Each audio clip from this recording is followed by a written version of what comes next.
In this video, we're going to look at tab stops in Word. So tab stops are basically where you press the tab key and where it stops is the tab stop. And Word has got some default ones put in place that are usually 1/2 inch or 1.27 centimeters in size. So we're going to turn on the hidden characters here so that we can actually see them. And you can see this document has already got quite a few in there. Every time there's a little arrow, that's indicating a tab. So this line doesn't have any, so I'm going to add some simply by pressing tab on the keyboard.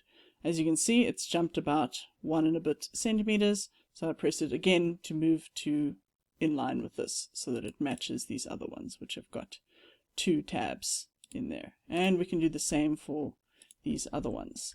The problem with these using the default ones is that of course we can't choose exactly where they are, and if we were, for instance, to change the font, then some of them have moved around a little bit because of how short this word is, for instance. So then we would have to add an extra one in this line, and then if we made some other change, it would affect that as well. So we're going to learn how to add custom tab stops, and for this we'll need the ruler on, so that again is under View, Ruler, and then we can actually see the tab stops on the ruler as we go.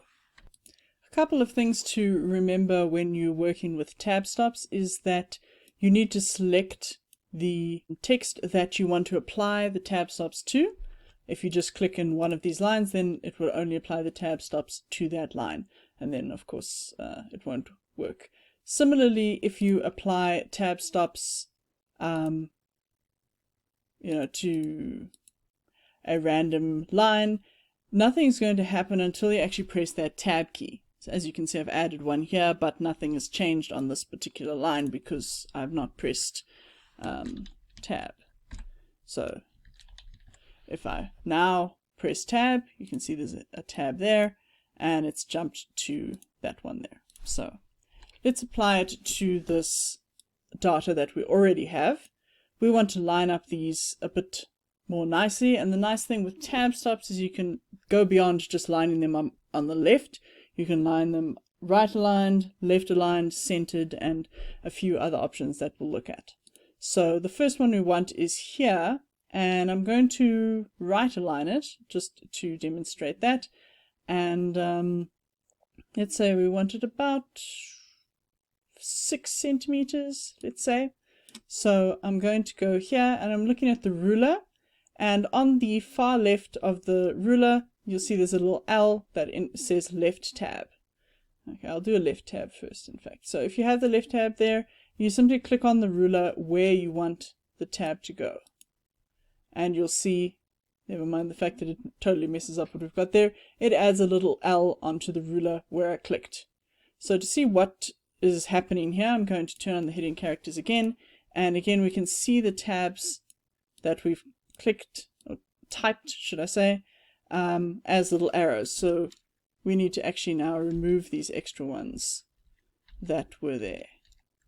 And there's quite a few in this case. So now there's only one tab that someone has typed from on the keyboard between each of these, because it's now ignoring the default tab stops of 1.27 centimeters, and it's going straight to this left tab at 3.75 by the looks of it. Okay, this next one for height above sea level, I'm going to apply, turn that off, a right tab. So now if you go all the way back to the top left here, if you click on the left tab, it will become what is called a center tab, which is an upside down T. I'll apply that here then at about 9 centimeters. And as you can see, because we had so many tabs typed in, it's going to totally mess things up. So I'm going to delete these extra tabs that were there. Quite a few in some cases. And you can see now around the 9 centimeter mark, it has centered these perfectly, which is really, really nice. And finally, I'll apply the right tab to this average temp here. So I'm going to go back to where we had the left and center tabs here and click it once more. You're going to get a backwards L, and I'm simply going to click on the ruler, and it's going to apply it to the ruler there. And again, I just need to delete the extra tabs in front of the average temperature. Oh, there were 3 or 4 in this case, so that's why it's gone over another line. Okay, that's a bit better. Okay, so now we can see it's lined up this average temp on the right hand side, these ones on the center, and on the left, and so on. If we want to move one of these, so let's say I want to move this a bit more centrally, I can click on it on the ruler and drag it, as long as I've got everything selected. If I just selected one line and move it, then it will actually move just that one. If you want to delete a tab for some reason, then you just click and drag it right off the ruler, and there it disappears. I'm going to change this average temperature to a decimal tab.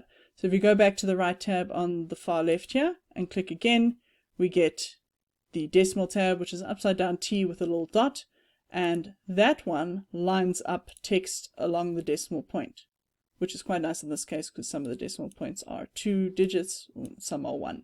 So now they've neatly lined everything up around the decimal point. So that's another option for your tab stops. The final tab that if you keep clicking, you'll get something called a bar tab, which is going to create literally a line on your document. So if you need to create a straight line for some reason, then you can use the bar tab for that.